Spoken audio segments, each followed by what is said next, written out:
Okay, back into the world of Bechira, free choice. He's going to get more into the mechanics of free will. And Rabbi Tatz is very deep. I don't know that I'll do it justice of how to explain what he's saying, but we'll try our best. So he says that this act of choice, of free will that a person makes, is something that is unique to the human experience, and it has no casual explanation, as we have seen. And he writes this idea like this, and that is that if anybody would ask you, can you show me the point of free will and choice that's going on in your head?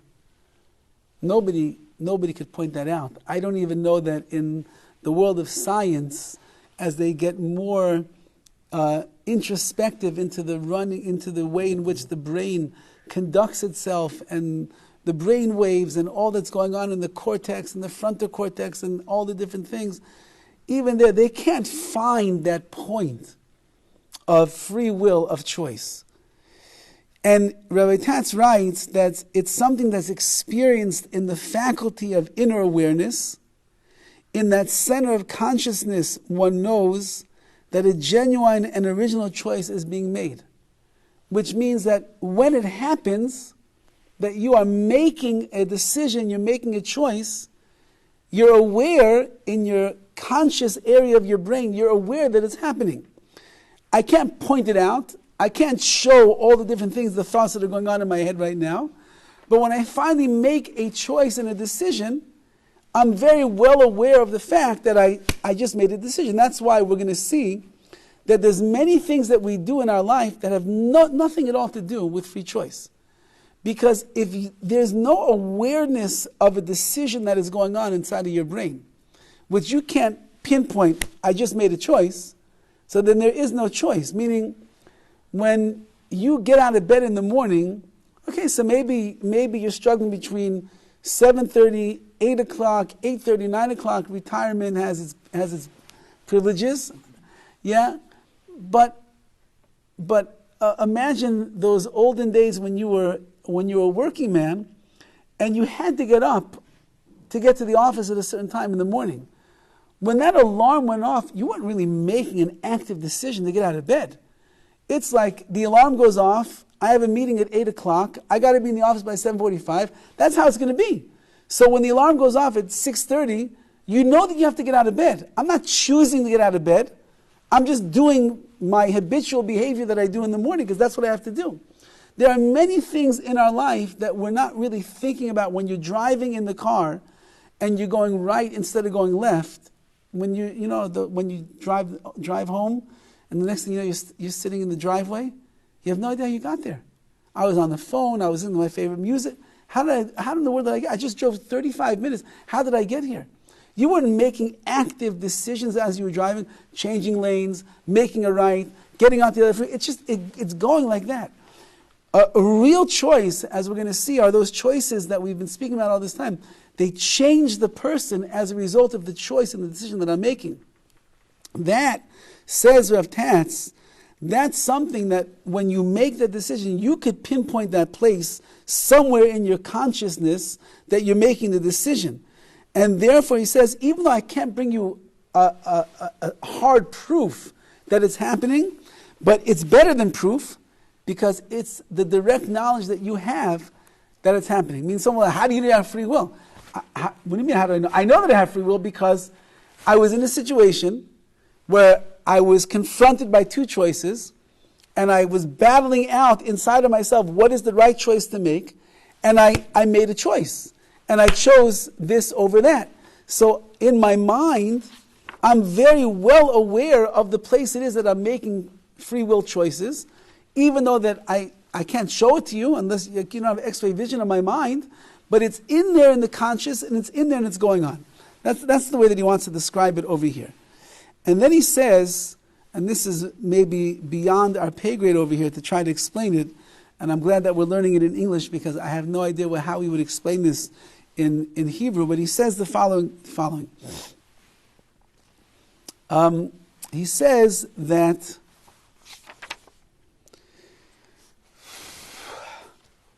He says that the root of the mind, he says metaphorically, is situated in the fontanelle. Fontanelle? How do you say it? Frontal lobe. Frontal lobe, okay. So, and the frontal lobe is just a singular area that's there. And he says it really corresponds to the oneness at the root of all reality, meaning it's Hashem Elokeinu Hashem Echad. Hashem is one. So there's a unity, there's a oneness that's over here. I think there's a very Kabbalistic idea. That's one of the reasons why the tefillin, we don't put the tefillin between the eyes over here. We rest the tefillin over here because it's on that frontal lobe. It's a unification of the unity of the oneness of Hashem. And it holds only one will at a time. In this frontal lobe, in this area over here, there's only one will at a time that will really occupy the true space that is there. That means that at the moment of choice, it's filled by the option that you chose and nothing else. You have two choices. Once you choose one over the other, the only thing that is there is the option that you have chosen. However, until the moment of choice, there's many options, or there's different options that are being considered and being weighed. At that prior stage, all of the options can be represented. So you could have it's almost like, it's not a great example, but it's when they line up all the convicts in a row, and they're asking the person, which is the one who stole from you? And you're looking at, there's a lot of different choices over there. At the end of the day, I have to now jar my memory, and I have to look carefully to see that's the one. So everybody else falls away, and that's the one who's guilty. Now, on the positive note, the other way is that I have all these different options that I'm weighing out in front of me right now, trying to choose which is the right option for me.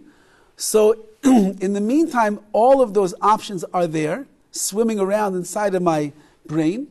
At the moment that I choose the choice that I'm going to follow through with, everything else falls away, and there's only one thing that's remaining in here. That's the choice. That's the decision that I made. So he says the choice itself is really an all or nothing phenomenon. Because when it's made, it isolates that option and it fixes on, and that option fills all of the consciousness of a person. Everything else fades away. It dissipates. It's no longer there. You are choosing between, meaning you're on a diet, and you're choosing between the chocolate cake or the banana. Which one should I take? So you're struggling. Your body wants you to eat the chocolate cake. Your mind is telling you want the banana. You're choosing, and finally you choose the banana. You made the right decision. So chocolate cake, it's gone right now. You conquered the chocolate cake. All that's there inside of your brain is the decision of the banana. At the moment in which an option is actively selected, that option is all there. That option is all that is there in the mind. You cannot move in two directions at the same moment. Once you choose, that's it. That's the way that you're going. You're going in this direction. You're no longer here. You're no longer here. You're just isolated.